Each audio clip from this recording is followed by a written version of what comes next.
8 number প্ৰশ্নটো 4, 9 আৰু 10ৰে হৰণ কৰিব পৰা আটাইতকৈ সৰু পূৰ্ণ বৰ্গ সংখ্যাটো উলিওৱা। এতিয়া আমি কি কৰিম, 4, 9 আৰু 10ৰ আমি লসাগু উলিয়াই ল'ম। 4, 9 আৰু 10 2ৰে কৰিম, 2 2 গুণ 4, 9টো নামি আহিব, 2 5 গুণ 10। এবাৰ 3ৰে কৰিম, 2টো নামি আহিলে, 3 3 গুণ 9, 5টো নামি আহিলে, হয় নাই? এতিয়া লসাগু কি পালোঁ,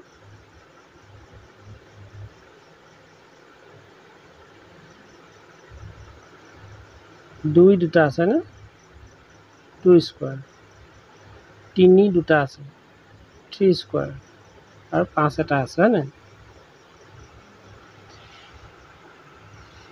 এইটো হ'ল লসাগু, হয়নে? কাৰ লসাগু, 4, 9 আৰু 10ৰ। 4, 9 আৰু 10ৰে হৰণ কৰিব পৰা আটাইতকৈ সৰু পূৰ্ণবৰ্গ সংখ্যাটো হ'বলৈ হ'লে ইয়াত আমি আৰু এটা 5 পূৰণ কৰি দিব লাগিব। তেতিয়াহে সেই সংখ্যাটো 4, 9 আৰু 10ৰে হৰণ কৰিব পৰা আটাইতকৈ সৰু পূৰ্ণবৰ্গ সংখ্যা হ'ব। এতিয়া আমি এনেকৈ লিখিম, এতেকে 4, 9 আৰু 10ৰে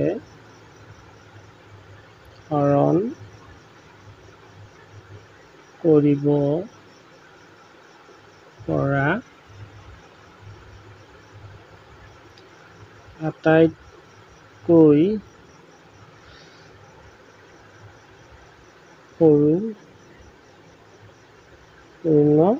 সৰু পূৰ্ণবৰ্গ সংখ্যাটো হ'ব। কি কৰি দিওঁ আমি, আৰু এটা 5 পূৰণ কৰি দিম।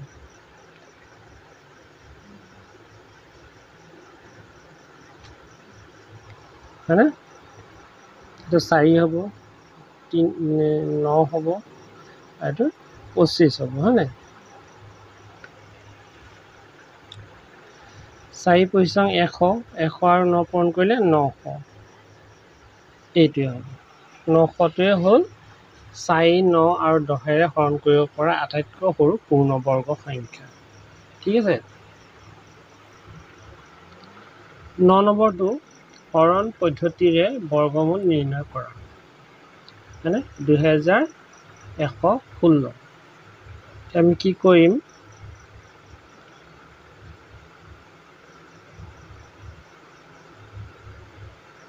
হয়নে? এতিয়া কি কৰিম, আমি সোঁফালৰ পৰা দুটা দুটা অংকৰ ওপৰত আমি এনেকৈ আঁচ দিম, হয়নে? তাৰপিছত চোৱা, এতিয়া 21, হয়নে? এইফালে চাই যাম হা। 2 বৰ্গ কৰিলে কি হ'ব, 4, হয়নে? 3 বৰ্গ কৰিলে কি হ'ব, 9, 4 বৰ্গ কৰিলে কি হ'ব, 16, 5 বৰ্গ কৰিলে কি হ'ব, 25, হয়নে? এতিয়া 25 পালে নহ'ব, ইয়াত আছে 21, তেতিয়াহ'লে আমি 4 বৰ্গ কৰিব, তাৰমানে ইয়াত 4 দিব লাগিব, আৰু ইয়াত 4, 4 4 গুণ 16, হয়নে? এতিয়া বিয়োগ কৰি দিম।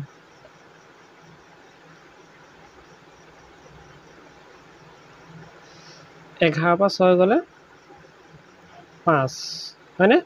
ইয়াত 1 থাকিলে 1ৰ পৰা 1 গ'লে 0 লিখিব নালাগে। এতিয়া এই 16টো একেলগে নামি আহিব, হ'ল। তাৰপিছত চাবা, এই 4টোক আমি কি কৰিম, 4 দুগুণ কি হয়, 8, ইয়াত 8 লিখিলোঁ। 4 লগত আমি 2 পূৰণ কৰি দিম, 4 দুগুণ 8, হ'লনে?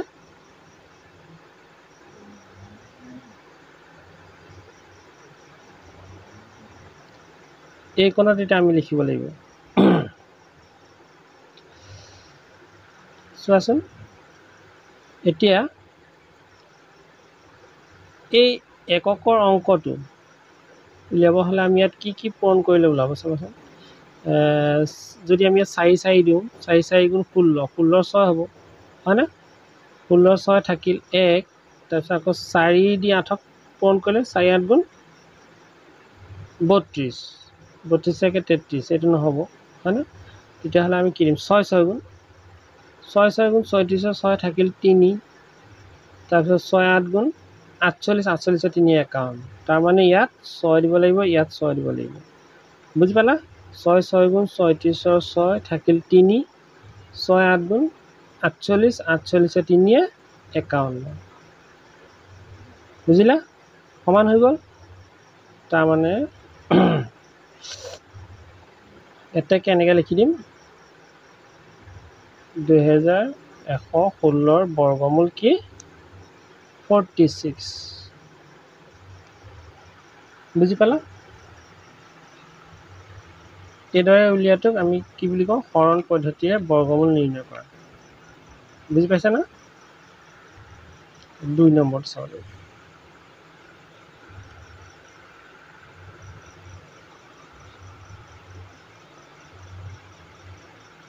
2 নম্বৰটো আছে 4761 হয়নে ইয়াতে এইকণতে কৰি দিছোঁ এতিয়া আমি সোঁফালৰ পৰা দুটা অংকৰ ওপৰত আঁচ দিম এনেকৈ হ'ল এতিয়া 47 5 5 গুণটো 25 হয় হয়নে 6 বৰ্গ কৰিলে কি হ'ব 36 7 বৰ্গ কৰিলে কি হ'ব 49 মানে বেছি হৈ গ'ল 47তকৈ 49টো বেছি সেইকাৰণে আমি 7 নিদিওঁ 6 দিম ইয়াত 6 দিলোঁ ইয়াত 6 দিলোঁ হয়নে 6 6 গুণ 36 বিয়োগ কৰি দিম 7 পৰা 6 গ'লে 1 4 পৰা 1 গ'লে 4 পৰা 3 গ'লে 1 হ'লে এতিয়া এই 6টোক আমি 2ৰে পূৰণ কৰি দিম 6 দুগুণ কিমান হ'ব 12 তাৰপিছত আমি ইয়াত এটা সংখ্যা দিব লাগিব ইয়াত এটা সংখ্যা দিব লাগিব হয়নে এইটো আছিল 61 ন এই 61টো তললৈ নামি আহিব হ'লে এতিয়া চোৱা এই 1টো উলিয়াবৰ কাৰণে আমি কি পূৰণ কৰিব লাগিব হয়নে হয়তো 1 আৰু 1 পূৰণ কৰিব লাগিব 1 গুণ 1 হয়নে তাৰপিছত 1 দুগুণটো 1 গুণ 1 নহ'ব এইটো 1 উলিয়াব হ'লে আমি 9 9 পূৰণ কৰিব লাগিব 9 9 গুণ 81 1 থাকিল 8 9 দুগুণ 18 18 8 26 26 6 থাকিল 2 9 গুণ 9 9 2 11 সমান হৈ গ'ল হয়নে 69টোৱে হ'ল 4761 বৰ্গমূল এতেকে 4761 বৰ্গমূল 69 বুজি পাইছা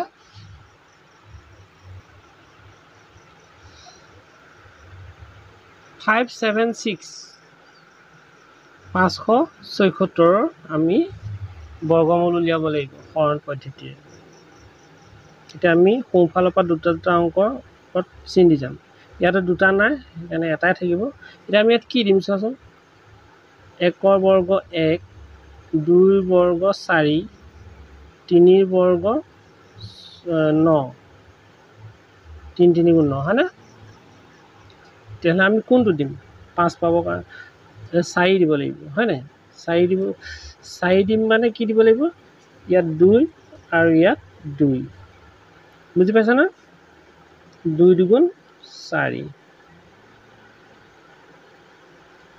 বিয়োগ কৰি দিম এতিয়া 5 পৰা 4 গ'লে থাকিব 1 এই 7 আৰু 6টো নমাই দিছোঁ একেলগে এতিয়া চোৱা এই 2টোক আমি 2ৰে পূৰণ কৰি দিম 2 দুগুণ 4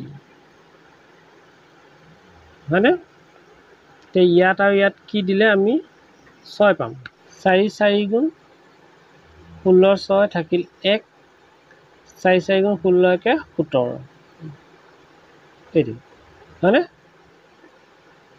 এতেকে 576 বৰ্গমূল 24